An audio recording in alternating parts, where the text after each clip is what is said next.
અભય થઈને નિષ્પક્ષતાથી નિરપેક્ષ રીતે વાસ્તવિકતાનો અરીસો રૂપી સચોટ માહિતી લાવતો સત્યની સાથે અભય ટાઈમ્સ।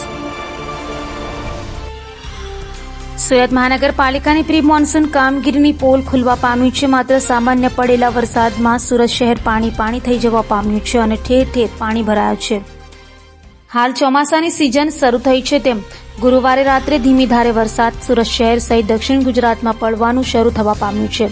ત્યારે મોટી વાતો કરી માત્ર કામગીરીના પોતે જ વખાણ કરતું સુરત મહાનગરપાલિકાની પ્રી મોન્સૂન કામગીરી પોળ ખુલવા પામી છે।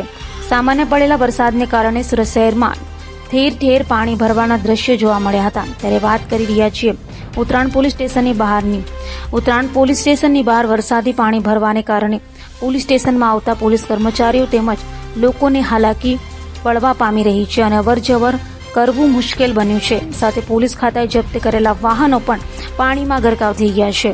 આ ગાડીઓ બગડે તો જવાબદાર કોણ તેવા સવાલો પણ જેની ગાડીઓ છે તે લોકોમાં થવા પામ્યા છે। આ તો માત્ર ઉત્તરાયણની જ વાત કરી છે, પરંતુ સુરતના મોટા ભાગના વિસ્તારમાં પ્રી મોન્સૂન કામગીરીને લોલ મોલ બહાર આવી રહી છે।